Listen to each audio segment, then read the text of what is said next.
I've got a few different watercolour techniques to share with you in this video, including wet on wet, wet on dry, and glazing.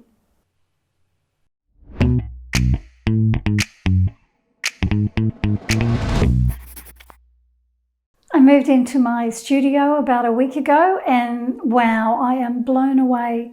It's better than I anticipated.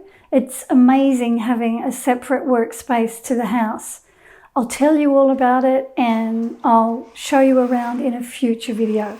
In this video, I want to share some of the techniques I used to paint this rose.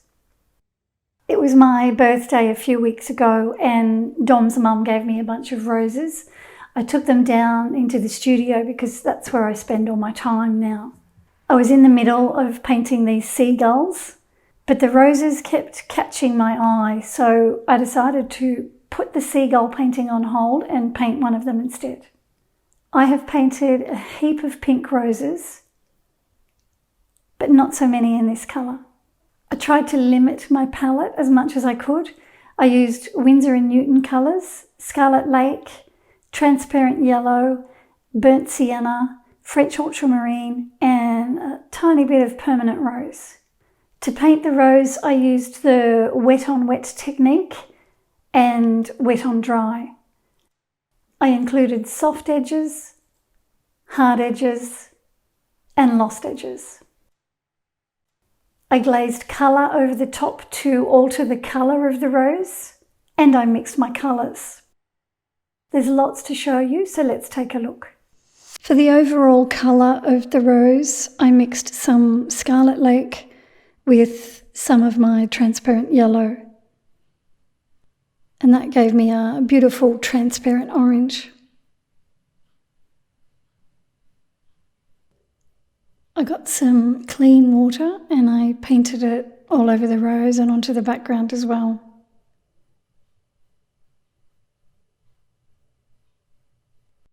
When it was wet enough, I used some of that orange that I mixed.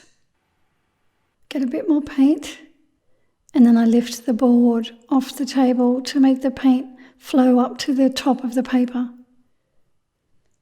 I also mixed a green from French ultramarine and transparent yellow, and I painted that on. I lifted the board back off the table just so the paint would flow up towards the top again. I didn't mind if some of it went on the rose, that didn't really bother me. Then before that paint started to dry, I used my number 4 round brush to take off a bit of paint where I saw it was lighter on the reference photo. I'm careful not to add any more water to the paper. My brush needs to be just slightly damp enough to absorb some of the paint without adding any moisture to the paper. When you do this, you may have to go over the highlight a few times just to absorb the paint. Sometimes the paint will flow back into the lighter area. I needed a darker shadow colour, so I thought what I'd do, instead of getting another colour out, I'll use the colours that I've already used and I'll mix them together. So that's the orange with the green. And I used that to start painting on the darker areas that I could see on the petal. I dried the paper off here and then I re-wet this petal. This is the brown mixture. I let it bleed over the wet paper. Where I want soft edges on the paint marks that I'm making, I paint on the wet paper. Where I want hard edges, I'll paint on dry paper. So here I've wet the paper with water. I've put that brown mixture on there and now I've got some of the orange that I mixed for the background. I also try to leave some of that lighter underwash showing through. I don't completely cover it with these colours. Where I don't need to keep the paint edges soft, I can paint on dry paper. So here I've got wet paint and the paper's dry. And that gives me that hard edge there. Now I'll get some colour on this petal out here. So I'll paint it with water. When I put the paint on, all my paint edges will remain soft. I want to include a lost edge on this one as well, so I'll keep the paint away from that area. I'll start with the brown mixture up here. I'll let the paint bleed over the paper. I don't want it to go all the way over to that lost edge. I need to keep it away from there.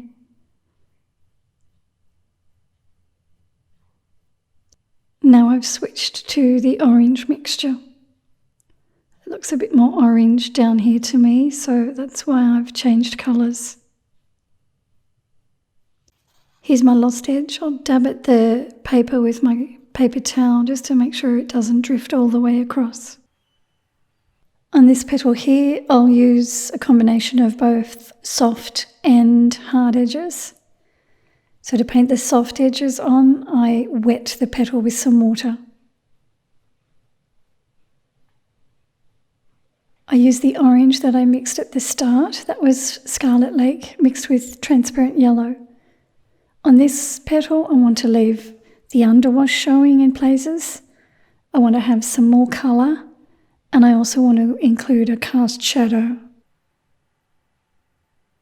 Now I've got the brown mixture. That was my mixture of the orange with the green.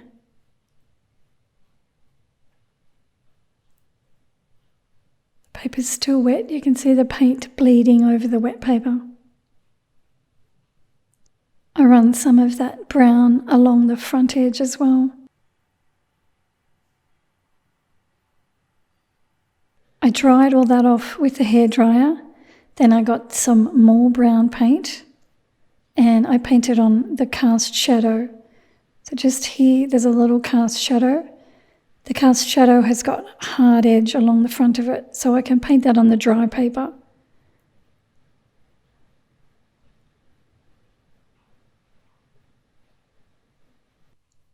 On the right-hand side of this petal, I want to include a lost edge.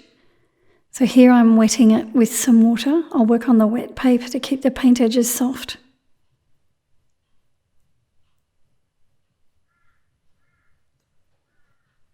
Then I use some of my orange mixture to run it along that front edge. I run it along the back as well, and I try and leave some of the lighter underwash showing that I did when I painted on the background. So you can see my lost edge there blends into the background. I haven't put any paint there. I add a bit of brown along this front edge and some permanent rose right on the tip.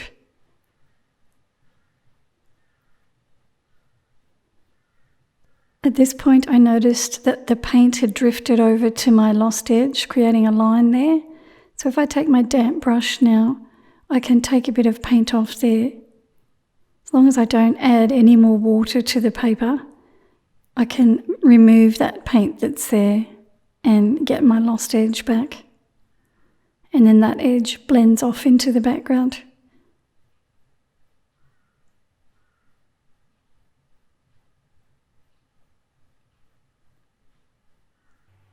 Earlier I painted some Scarlet Lake directly onto the rose because I thought it needed to be a little bit brighter. But when I look at it now, it looks a bit bright to me, so I need to tone those areas down a bit. To do that, I'll paint a glaze of burnt sienna over the top. So the paper's dry and I've got burnt sienna watered down slightly on my brush. I paint that over the top of the red. This area in here was also painted with Scarlet Lake, but again, to me, it looks a bit too bright. So I tone it down with that layer of burnt sienna glazed over the top. Also in here, it looks a bit bright to my eye, the way I've got it. So again, some burnt sienna over the top on the dry paper.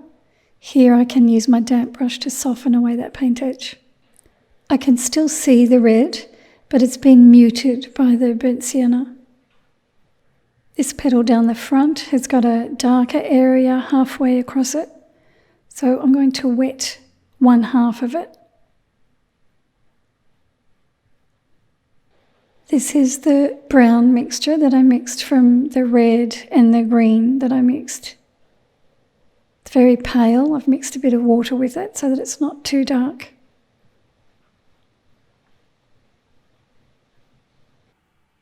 I painted a little bit of the orange up here on the edge.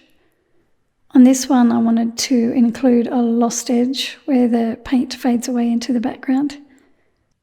The tips of some of the outer petals had some pink on them, so I painted a little bit of permanent rose on there. I softened away the edge a bit more. Along this edge, I used some of the brown mixture on the wet paper. That slightly darker colour there helps to make the petal look a bit more rounded.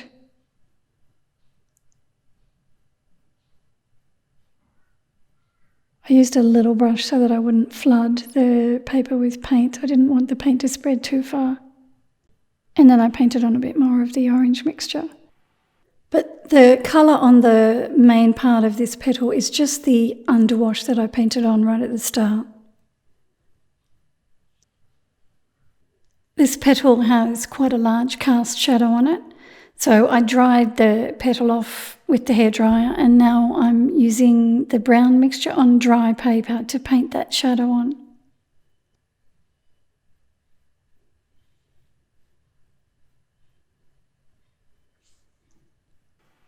To deepen the colour near the rose, while the brown was wet, I dropped in a bit more burnt sienna.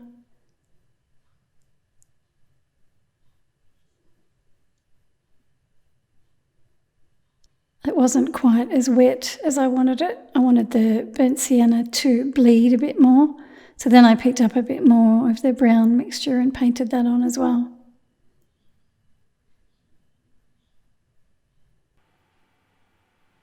After I finished painting all the petals in, I went back and added some more paint to those areas that I felt needed to be slightly darker. I want to give you a quick look at the leaves now, and I'll show you how I altered the colour of the flowers slightly right at the end of the painting with a glaze that I did. Before I show you that, I'd like to thank Skillshare who are sponsoring this video. I've been using Skillshare for quite a while to learn a heap of new things. As a teacher, it was drummed into me at university the importance of being a lifelong learner. So I'm always interested in trying new things and improving the skills that I already have. I want to start teaching some drawing classes soon, but before I do that, I want to do some drawing practice of my own. So I turned to Skillshare for some inspiration, and I found this fun class by Carly Kuhn called Start Drawing, 3 Fun Freeing Exercises to Spark Your Creativity. For my class project, I did this really quick, continuous line drawing of Dom. The idea is that this simple exercise helps to change the way that you see. It frees you up and it helps you drop your inhibitions before you start drawing something more realistic. It also helps you to increase your awareness of edges. There are literally thousands of different classes on Skillshare on a heap of different topics, from drawing to videography to taking care of indoor plants. Type what you're looking for into the search bar and hundreds of classes made by professional creative people appear. You really are spoilt for choice. I love working for them. I've published 13 watercolour classes on Skillshare, and I plan to publish another one this year. They launch new premium classes each week, so there's always something new to discover. And the entire catalogue of classes is now available with subtitles in a few different languages. If you'd like to explore Skillshare for free, I have a link in the description of this video. The first 1,000 people to use the link will get a 1-month free trial of Skillshare. So what are you waiting for? Go and explore and start learning some new skills. Okay, back to the rose painting now. The leaves I kept fairly simple. All I did was give them a layer of the green mixture. This was French ultramarine mixed with transparent yellow. I'm painting it on the dry paper here. On this last section of this leaf, I dipped my brush in the water, and that made the colour a bit lighter there. This larger leaf on the right, I wet with water first. I wanted to leave a lost edge along the top of it, and I wanted to leave some of that lighter background underwash showing on it. I used the same green mixture. I I painted that onto the wet paper. I softened that edge there on the stem so that I could join up with it later. Here I'm on the wet paper as well, but I've dipped my brush in the water again to make the paint colour paler. And you can see I've left the paint off my lost edge there. I used my wet brush here to blend the paint edges away so that they blended off into the background. I carried the green paint down a bit further on this bottom edge. It's quite pale here. I let that one dry, then I re-wet it with water. I mixed a bit more blue into my green mixture, so a bit more of the French ultramarine into the green mixture, and I darkened this bottom edge.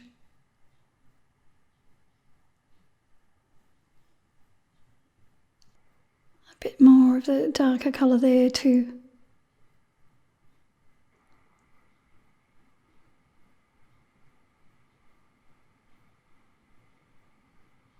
Then I dried it again and I re-wet the top half of it so that I could bring in this central vein with the darker green. The water on the paper there keeps all those paint edges soft for me.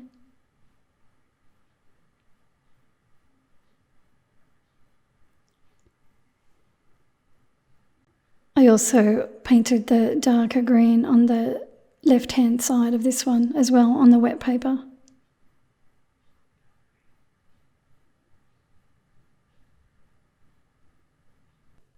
After I finished the leaves and the stem, I went back to my rose. I wasn't totally happy with the overall colour of it.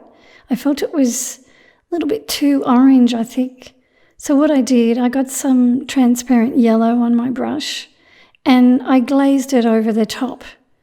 I painted it on most of the rose, but I think I avoided the lightest areas, and that helped to give it more of a yellow hue. It also helped to brighten it a bit.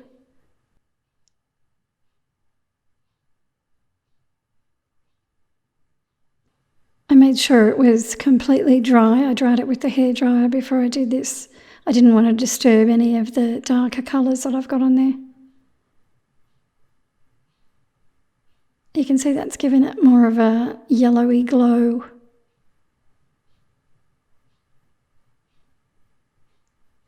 And after I did that, I called it finished. Now that the roses have faded, I have a painting to remind me of them. I hope I showed you some useful tips in this video. Thanks for watching. Please give it a like and be sure to subscribe to my channel. I'll be back shortly with another video, and a tour of the studio will be coming soon.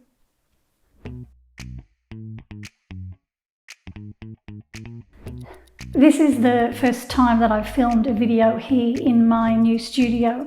I moved in a week ago and wow, I am blown away. Wow, just wow, you know, just wow. Yeah. This is the first time that I've filmed a video here in my new studio. This is my studio. It's nice. Before I show you, a little insect in here. It's drummed into me at university the importance of being a lifelong learner. There's that insect again.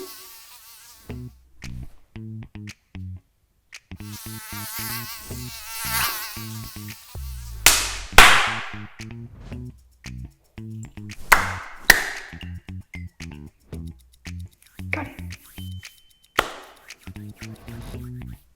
And I found this fun class by Carly Kuhn called Start Drawing Three Front exercises.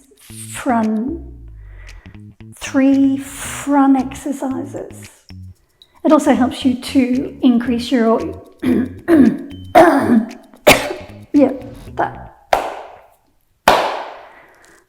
awareness of edges. There are literally thousands of classes. There are literally